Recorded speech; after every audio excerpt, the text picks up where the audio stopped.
Good morning students. आज हम अपना नया सेशन स्टार्ट कर रहे हैं जिसका नाम है इमेजेस इन अ डॉक्यूमेंट। ठीक है,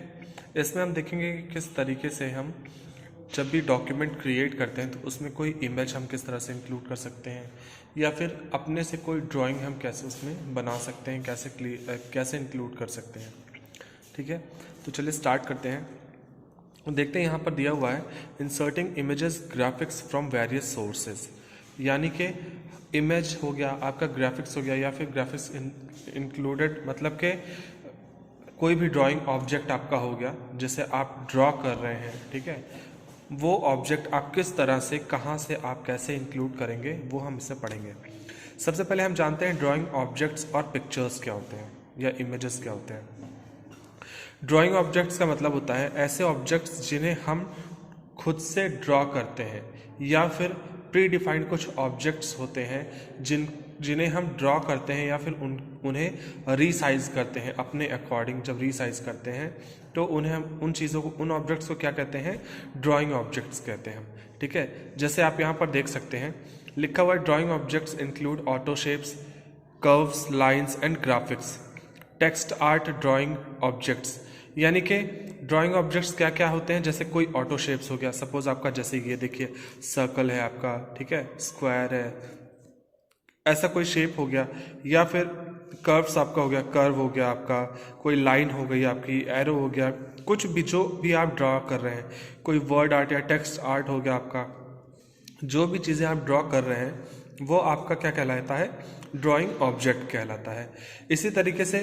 आपका आता है पिक्चर्स या इमेजेस। इमेजेस क्या होते हैं, पिक्चर्स क्या होते हैं, पिक्चर्स एक ग्राफिक्स होते हैं जो कि पहले से ही आपको एक व्यू दे देते हैं या फिर पहले से ही आपको एक आइडिया दे देते हैं कि वो इमेज किस लिए, किस तरीके से और किस चीज़ के लिए यूज़ हो रहा है। ठीक है, जैसे कि यहाँ देख ले सकते हैं आप, लिखा हुआ है pictures or graphics that were created using specific program or from other files, यानी कि पिक्चर्स एक स्पेशल टाइप का ग्राफिक्स होता है जो किसी स्पेसिफिक प्रोग्राम के थ्रू तैयार किया जाता है या फिर कहीं और से, किसी अदर फाइल से इंक्लूड किया जाता है। ठीक है, जैसे हम समझते हैं कि जैसे जब भी हम मोबाइल कैमरे से या फिर किसी भी कैमरे से हम कोई पिक क्लिक करते हैं तो वो क्या होता है, वो एक पिक्चर ही होता है हमारा। क्यों पिक्चर का मतलब कि जो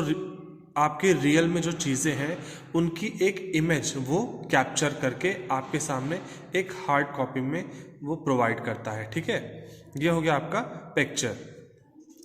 अब देखते हैं अब इन चीज़ों को इंसर्ट कैसे करेंगे हम अपने डॉक्यूमेंट्स में, वो देखते हैं। सबसे पहले यहाँ पर दिया गया है inserting auto shapes. Auto shapes का मतलब है कि पहले से प्री डिफाइंड कुछ शेप्स आपके word process open office writer में दिए होते हैं। ऑटो शेप्स यानी कि वहाँ कुछ सर्कल्स हो गए, ओवल्स हो गए, लाइंस हो गए, कोई एरो हो गया, टेक्स्ट आर्ट हो गया आपका, ठीक है, या फिर स्क्वायर हो गया, क्यूब्स हो गया, वहाँ पर पहले से ही ये इमेजेस, पहले से ही ये ऑब्जेक्ट्स आपको वहाँ पर प्रोवाइड रहते हैं। आपको क्या करना है, इन ऑब्जेक्ट्स को हम इंसर्ट कैसे कराएंगे, इन ऑब्जेक्ट्स को जो प्री डिफाइंड ऑब्जेक्ट्स हैं वहाँ पर हमें जो शो होते हैं उन ऑब्जेक्ट्स को पे हम क्लिक करते हैं और ऑब्जेक्ट्स पे क्लिक करने के बाद अपने डॉक्यूमेंट में हम उन ऑब्जेक्ट को ले जाकर क्लिक करते हैं और वहाँ से ड्रैग करते हैं, जिसके थ्रू वही सेम ऑब्जेक्ट जिस पे हमने क्लिक करके रखा है, जो हमें चाहिए होता है, वो सेम ऑब्जेक्ट, वो सेम ड्राइंग ऑब्जेक्ट हमारा डॉक्यूमेंट में हमारे इंक्लूड हो जाता है। ठीक है, इसे कैसे, किस तरीके से, इसका स्टेप क्या है इंसर्ट करने का, जैसे आप देख सकते हैं आपके स्टैंडर्ड टूल बार पर आपको ड्रॉ फंक्शन का एक आइकन यहाँ पर ऐसे जिस तरह से यहाँ पर आइकन है वो आइकन आपको मिल सकता है वहाँ पर। ठीक है, या फिर आप मेनू बार में जाएंगे, मेनू बार में आपको व्यू का ऑप्शन दिखेगा, व्यू में आप टूल बार में जाएंगे और टूल बार में आपको ड्राइंग का ऑप्शन मिलेगा। ड्राइंग का ऑप्शन पे जब आप जैसे ही क्लिक करेंगे वहाँ पर आपको नीचे स्टेटस बार के जस्ट ऊपर ही आपको ऑटो शेप्स का स्टैंडर्ड टूल बार के रूप में स्टैंडर्ड टूल बार के रूप में आपको ऑटो शेप्स का एक कॉम्बिनेशन आपको वहाँ पर मिल जाएगा, जहाँ से आप अपने डॉक्यूमेंट में वो सारे कॉम्बिनेशन, वो सारे ऑटो शेप्स आप अपने डॉक्यूमेंट में इंक्लूड कर सकते हैं। ठीक है, देखिए यहाँ पर दिया वो भी हुआ है, जब भी आप ऑटो शेप्स या फिर ड्राइंग टूल बार को इनेबल करेंगे तो जस्ट स्टेटस बार के जस्ट ऊपर देखिए ये इस तरह का एक स्टैंडर्ड टूल बार वहाँ पर इनेबल्ड हो जाएगा, और वो स्टेटस टूल बार के थ्रू आप देखिए इसमें कुछ ऑटो शेप्स दिए हुए हैं, टेक्स्ट दिया हुआ है, कमेंट्स के लिए दिया हुआ है, ठीक है। इन सारी चीज़ों को आप यहाँ से इंक्लूड कर सकते हैं। इस पर आप क्लिक करेंगे और अपने डॉक्यूमेंट पर जाकर जैसे ही आप वहाँ पर ड्रैग करेंगे, क्लिक करेंगे, आपका ये इमेज वहाँ पर बन जाएगा, वहाँ पर ड्रॉ हो जाएगा, ठीक है। इसी तरीके से यही सेम चीज़ आपका दी हुई है हर एक ऑब्जेक्ट के लिए। इंसर्टिंग ए ड्राइंग ऑब्जेक्ट, यानी कि ड्राइंग ऑब्जेक्ट किस तरह से आप इंसर्ट करेंगे जो मैंने भी बताया, ठीक है, वो हो गया। या फिर ऐड अ लाइन, लाइन किस तरह से, लाइन पर आप क्लिक करेंगे और अपने डॉक्यूमेंट में ले जाकर ड्रैग करेंगे, लाइन भी आपको दिख, वहाँ पे आपकी लाइन भी ऐड हो जाएगी। ऐड एन एरो के लिए क्या करेंगे इसको देखेंगे। ऐड एन एरो के लिए सबसे पहले हम लाइन ऑब्जेक्ट पर जाएंगे। लाइन ऑब्जेक्ट पर जाने के बाद अपने डॉक्यूमेंट में जाकर हम यहाँ से ड्रैग करेंगे लाइन को, एक लाइन बन जाएगी। अब उस लाइन को हम पहले सेलेक्ट करेंगे। लाइन को सेलेक्ट करने के बाद हम देखिए मेनू बार में जाकर फॉर्मेट में जाएंगे, फॉर्मेट में ऑब्जेक्ट का ऑप्शन आएगा, ऑब्जेक्ट के बाद फिर हम लाइन पे जाएंगे, या फिर वहाँ पर हम राइट क्लिक करेंगे और लाइन और ऑब्जेक्ट को सेलेक्ट करेंगे।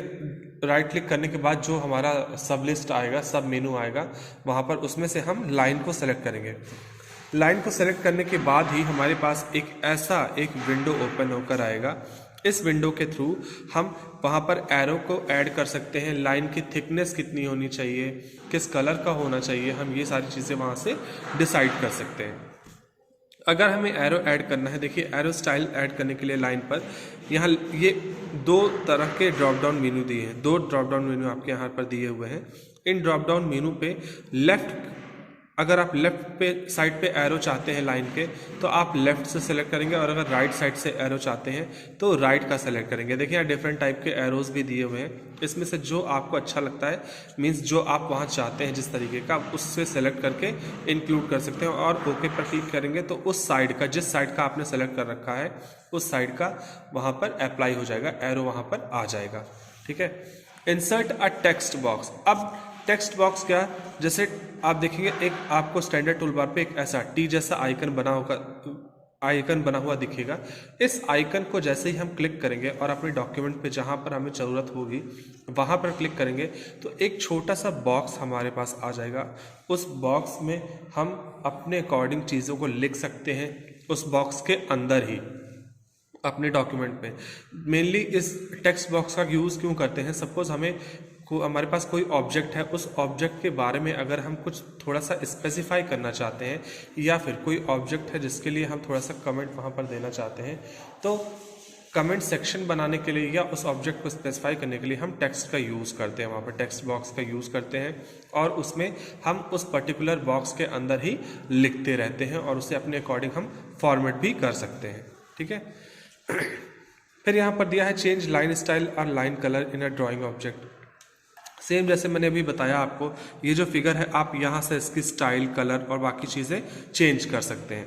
ये आपको कहाँ से मिलेगा, व्यू में जाएंगे, व्यू में ऑब्जेक्ट, ऑब्जेक्ट के बाद आप लाइन सेलेक्ट करेंगे, आपको ये ऑप्शन, ये सेटिंग आपको मिल जाएगी वहाँ पर, ठीक है। नेक्स्ट है आपका change fill style, fill color in a drawing object, यानी कि किस तरीके से अब आप जैसे कोई ऑब्जेक्ट बना रहे हैं, उस ऑब्जेक्ट में अगर कोई आप कलर फिल करना चाहते हैं, सपोज आपने रेक्टेंगल लिया है, ओवल लिया है, सर्कल लिया हुआ है, ठीक है, इन तीनों को आप कलर करना चाहते हैं, इन तीनों के एरिया को आप कलर करना चाहते हैं, तो आप कैसे करेंगे वो यहाँ पर बताया गया है कि आप सबसे पहले उसके लिए मेनू बार में जाकर फॉर्मेट पे जाएंगे, फॉर्मेट में ऑब्जेक्ट, ऑब्जेक्ट के बाद एरिया, या फिर आप उसी ऑब्जेक्ट को, जिस ऑब्जेक्ट को आपको कलर करना है, उस ऑब्जेक्ट को सेलेक्ट करेंगे, वहाँ राइट क्लिक करेंगे, और राइट क्लिक करने के बाद एरिया पे सेलेक्ट करेंगे, आपके पास सामने एक बॉक्स ओपन होकर आ जाएगा, एक विंडो ओपन होकर आ जाएगा। यहाँ से आप डिज़ायर्ड कलर जो आपको रिक्वायर्ड होगा वो आप सेलेक्ट करेंगे और ओके पे अप्लाई करेंगे, आपका कलर वहाँ पर फिल हो जाएगा, वो कलर अप्लाई हो जाएगा उस ऑब्जेक्ट पर, ठीक है। नेक्स्ट है आपका inserting graphic text art. Graphic text art का मतलब क्या होगा, आप देखते हैं कभी कभी डिफरेंट स्टाइल्स में, प्री डिफाइंड स्टाइल्स कुछ दिए होते हैं आपके सिस्टम में ही, आपके डॉक्यूमेंट के के लिए कुछ प्री डिफाइंड स्टाइल्स दिए होते हैं, उन्हें अगर आप सेलेक्ट करके अपना कोई वर्क एडिट करके वहाँ अपना कोई वर्क करना चाहते हैं तो उसके लिए आप किसका यूज़ करते हैं, ग्राफिक टेक्स्ट आर्ट का। आप लोगों को ये फिगर थोड़ा जाना पहचाना लगेगा, माइक्रोसॉफ्ट वर्ड में इसे हम वर्ड आर्ट बोलते हैं, ठीक है, और यहाँ पर इसे क्या बोलते हैं, टेक्स्ट आर्ट हम इसे बोलेंगे, या फिर फॉन्ट वर्क गैलरी इसको बोलते हैं, ठीक है। तो इसमें क्या करते हैं हम, इसमें से हम कोई भी स्टाइल चुन सकते हैं और वहाँ से हम चूज़ करने के बाद उसे ओके पर ओके पर क्लिक करेंगे तो हमारे डॉक्यूमेंट में सेम वही स्टाइल का एक ऑब्जेक्ट वहाँ पर आ जाएगा, जिसे हम एडिट करके अपने अकॉर्डिंग लिख सकते हैं उसी स्टाइल में, ठीक है। इसके लिए हमें क्या करना पड़ेगा, देखिए इसके लिए हमें ड्राइंग टूल बार पर जाकर क्लिक फॉन्ट वर्क गैलरी, जिसका आइकन देखें ए तरह का दिया हुआ है। जैसे आप यहाँ पर देखेंगे, देखिए स्टेटस बार के ऊपर जैसे जो स्टैंडर्ड टूल बार आता है उसमें यहाँ पर देखिए ये आपका आइकन दिया हुआ है ना, यही आपको आइकन मिलेगा ड्राइंग टूल बार का, फॉन्ट वर्क गैलरी का। तो वहाँ पर आप जैसे ही क्लिक करेंगे आपके सामने इस तरह का एक बॉक्स ओपन होकर आएगा, इस तरह का विंडो ओपन होकर आएगा। उसमें से अपने अकॉर्डिंग आप जो फॉन्ट मतलब जो स्टाइल आप चूज़ करना चाहते हैं चूज़ करिए और उसे अपने डॉक्यूमेंट में फिर आप इंक्लूड कर सकते हैं, ठीक है।